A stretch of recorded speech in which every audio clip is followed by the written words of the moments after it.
আসসালামু আলাইকুম বন্ধুরা, আশা করি আপনারা সকলেই ভালো আছেন আর আপনারা শুনছেন ইসলামিক গল্পের আসর। প্রিয় নবী হজরত মুহাম্মদ সাল্লাল্লাহু আলাইহি ওয়াসাল্লামের জন্মের অনেক আগের কথা। বনি ইসরাইল গোত্রে জুরাইজ নামে এক বালক ছিল। পরিবারে তার মা ছাড়া আর কেউ ছিল না।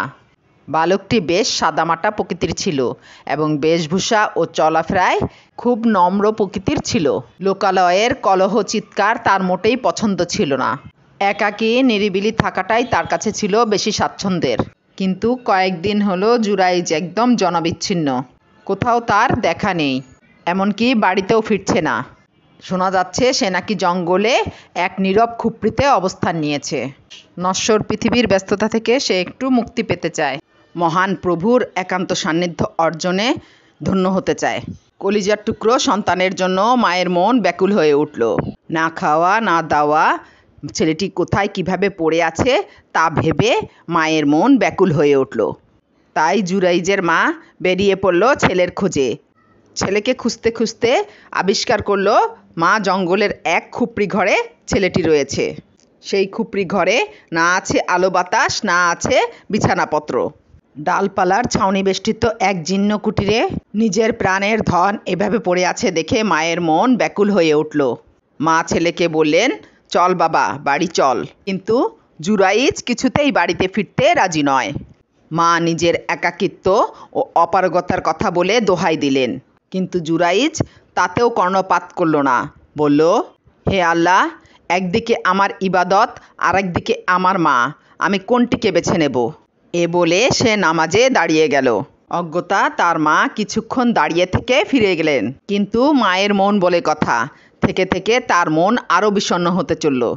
পরের দিন তিনি আবার আসলেন। জুরাইজকে বললেন, বাবা চল আমার সাথে। বাড়িতে আমি একা মানুষ, বৃদ্ধ বয়সে আমার দেখাশোনা করার আর কে আছে? কিন্তু জুরাইজের চিন্তার জগতে ভিন্ন কিছু ভর করে বসে আছে। জুরাইজ বুঝতে পারল না যে মায়ের সেবার গুরুত্ব নফল নামাজের চেয়েও অনেক বেশি।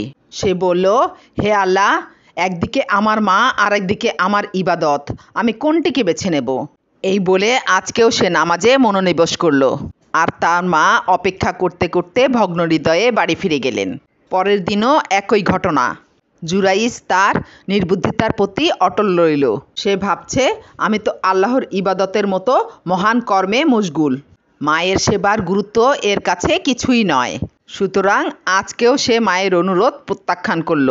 নিজের ছেলের এরকম আচরণে জুরাইজের মা খুব ব্যথিত হলেন। ধৈর্যের চরম সীমা উপেক্ষা করেছে ছেলে। মায়ের অনুরোধ এভাবে ফিরিয়ে দিতে পারল?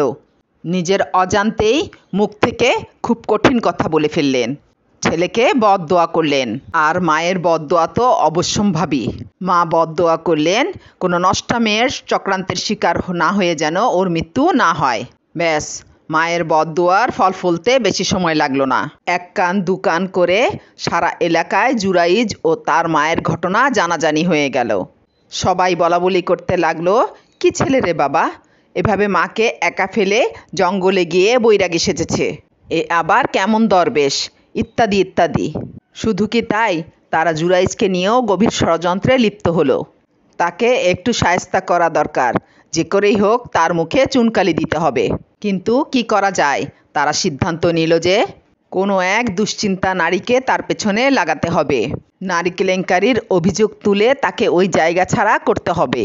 সে মতে এলাকার সবচেয়ে সুন্দরী মেয়েকে প্রস্তুত করা হলো। সেও খুব উৎসাহের সাথে রাজি হয়ে গেল। আজ রাতেই তারা কিছু করবে। মেয়েটি যথাসময়ে জুরাইজের ইবাদতখানায় পৌঁছালো। রূপ লাবণ্য ও বাহারি সজ্জায় তার সারা গা ছেয়ে আছে। ছলনা ভরা চোখে কামনার দৃষ্টিতে জুরাইজকে নিজের প্রতি আকৃষ্ট করার চেষ্টা করলো। কিন্তু এ কি, এ যেন একটা আস্ত পাথর। কোনো ভাব নেই, নেই কোনো অনুভূতি। একবার তাকিয়ে দেখার প্রয়োজন মনে করল না সে। যাকে কাছে পাওয়ার জন্য সারা শহর মাতোয়ারা, তাকে এভাবে একান্তে পেয়েও এমন অবজ্ঞা। নিজ সত্তার এরকম অপমান সইতে না পেরে মেয়েটি জিদে অধীর হয়ে গেল। আজ পর্যন্ত কারো সামনে এতটা ফিকে হয়নি সে। রাগ আর ক্ষোভে সারা দেহ জ্বলে যাচ্ছে তার। সে মনে মনে ঠিক করল, জুরাইজ থেকে তার এই অপমানের বদলা ঠিকই নিতে হবে। তাকে ব্যভিচারের অভিযোগে অভিযুক্ত করতেই হবে। পাশেই ছিল এক রাখাল। মেয়েটি সেই মুহূর্তে সেই রাখালের সাথে নিজের হীন উদ্দেশ্য চরিতার্থ করল আর অপেক্ষা করতে থাকলো যে এই বাচ্চা ভূমিষ্ঠ হলে তাকে জুরাইজের সন্তান বলে জনসম্মুখে প্রচার করবে, তবেই তার চিত্ত তৃপ্ত হবে। তারপর কয়েক মাস কেটে গেল। জুরাইজের এসব কিছুই জানা নেই। তাকে নিয়ে কত গভীর ষড়যন্ত্র হতে যাচ্ছে। দেখতে দেখতে সেই কালো দিনটি এসে হাজির হলো। জুরাইজ তার ইবাদতখানায় ইবাদতরত অবস্থায় ছিল। হঠাৎ বাহিরে ব্যাপক শোরগোল। এরই মধ্যে কয়েকজন ক্ষিপ্রগতিতে তার ঝুপড়িতে প্রবেশ করলো। জুরাইজ কিছু বুঝে ওঠার আগেই গালিগালাজ আর চড়থাপ্পড় খেতে শুরু করলো। কিছু লোক তার জরাজীর্ণ ইবাদতখানাটির ওপর হামলে পড়েছিল। কেউ কেউ খড়িগুলোকে উপড়ে ফেলছে, কেউ কেউ ঘরটিকে আগুন দেওয়ার পরিকল্পনায় মত্ত। কিন্তু জুরাইজ নির্বাক হয়ে তাকিয়ে আছে। এছাড়া আর কি করার আছে তার? উপস্থিত লোকদের মধ্যে হতে একজন সামনে তেড়ে আসলো। একেবারে জুরাইজের সামনে বুক টান করে দাঁড়ালো এবং বলল, কি বৈরাগী, আর কতদিন নিজের আসল চেহারা আড়াল করে রাখবে? এ বাচ্চা যে তোমার অবৈধ লীলার ফসল তা ইতিমধ্যেই জানাজানি হয়ে গেছে। জুরাইজের মাথায় যেন আকাশ ভেঙে পড়ল। কবে, কিভাবে, কি হলো ইত্যাদি এক ঝাঁক প্রশ্ন তার দেহ মন জুড়ে আছড়ে পড়ল। এরই মধ্যে ভিড় ঠেলে সামনে হাজির হলো সেই কালনাগিনী মহিলা। সে রাতের প্রতিশোধ নিতেই এত আয়োজন। তার চোখে মুখে বিজয়ের হাসি। জুরাইজের এমন চুনকালি মাখা মুখ দেখে সে খুব উপভোগ করছে। ঠোঁটের কিনারায় একটু দুষ্টু হাসি দিয়ে বলল, কি জুরাইজ, মনে নেই? সেই রাতে তুমি আমার সাথে যা করেছিলে এ তো সেই রাতেরই ফসল। এ তোমারই সন্তান। জুরাইজের বুঝতে বাকি থাকলো না যে সে এক কঠিন ষড়যন্ত্রের শিকার। সে তার চারপাশ দেখল। আজকে তার পক্ষ সমর্থনকারী কেউ নাই। যেন আকাশ বাতাস সব কিছু তার বিপক্ষে। কিন্তু একজন তো আছে যার সাথে জুরাইজের রাত দিন কেটেছে এই একাকী বিজন জঙ্গলে। তিনি তো আর তাকে একা ফেলে যেতে পারেন না। আজকের দিনই জুরাইজের একমাত্র ভরসা। কেবল তিনিই পারেন তাকে এ বিপদ থেকে উদ্ধার করতে। উপস্থিত সকলেই জুরাইজের উত্তরের প্রতি তাকিয়ে আছে। জুরাইজ এখন কি উত্তর দেবে? জুরাইজ একটু চিন্তা করল এবং ধীর পায়ে বাচ্চার পাশে গিয়ে দাঁড়ালো। মায়া ভরা চোখে শিশুটিকে এক নজর সে দেখল আর স্নেহভরা হাত বুলিয়ে দিল তার নিষ্পাপ শিয়রে। তারপর সে সকলের মাঝে এসে দাঁড়ালো, অজু করল এবং তার পুরাতন ছেঁড়া মশাল্লাটি বিছিয়ে 2 রাকাত নামাজের তারহিমা বাঁধল। যেভাবে একজন নামাজি ব্যক্তি তার প্রভুর সাথে কথা বলে, বাস্তব চিত্র যেন জুরাইজের এই 2 রাকাত নামাজে স্পষ্ট হয়ে গেল। আছে স্থিরতা, নিমগ্নতা এবং শান্ত ভাব। নেই কোনো অস্থিরতা বা ব্যস্ততা। সালাম ফিরিয়ে প্রশান্ত চিত্তে আবার বাচ্চাটির কাছে জুরাইজ আসলো। চেহারায় সামান্য চিন্তা লেশমাত্র নেই, যেন তার কিছুই হয়নি। জুরাইজ বাচ্চার পেটে মৃদু আঘাত করল আর তাকে উদ্দেশ্য করে বলল, বলো তোমার বাবা কে? উপস্থিত সবাই তো হতবাক। আরে বাচ্চার কাছে এ প্রশ্ন কেন? সে কি কথা বলতে পারে নাকি? এছাড়া এই ছোট বাচ্চা তার বাবার কথা জানবেই বা কিভাবে? তাদের ভাবনার রেশ না কাটতেই হঠাৎ শিশুটির ওষ্ঠাধর কেঁপে উঠল। সে কিছু বলতে চাচ্ছে।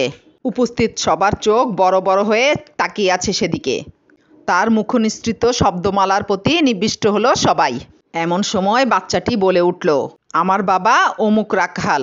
নিজের কানকে বিশ্বাস করতেও কষ্ট হচ্ছিল অনেকেরই। আমি যা শুনলাম সবাই কি তাই শুনেছে? আসলেই কি শিশুটি কথা বলেছে? বিশ্বাসের ঘোর কাটতেই সবাই জুরাইজের পায়ে হুমড়ি খেয়ে পড়ল। আলিঙ্গন করে বুকে টেনে নিল, শ্রদ্ধা ভরে তার কপালে চুমু দিল আর বলল, আমাদের মাফ করে দাও। আমরা তোমার ইবাদতখানাটি ভেঙে দিয়েছি, তোমাকে কষ্ট দিয়েছি। কথা দিচ্ছি আমরা স্বর্ণ দিয়ে তোমার ইবাদতখানাটি নতুন করে বানিয়ে দেব। জুরাইজ বলল, স্বর্ণ দিয়ে বানানোর প্রয়োজন নেই। তোমরা আমাকে আমার পূর্বের ঝুপড়ি ফিরিয়ে দাও। ডালপাতার ঘরই আমার জন্য সহিও। অজ্ঞতা লোকেরা তাই করল। এভাবেই মহান আল্লাহ তাকে মহাবিপদ থেকে উদ্ধার করলেন। সহিহ বুখারী 3436 নম্বর হাদিস অবলম্বনে। তো বন্ধুরা, ঘটনাটি কেমন লাগলো তা কমেন্ট করে অবশ্যই জানাবেন। আর লাইক, শেয়ার এবং সাবস্ক্রাইব করতে ভুলবেন না। আমাদের চ্যানেল নতুন থাকলে লাইক, কমেন্ট, শেয়ার করতে ভুলবেন না। আসসালামু আলাইকুম।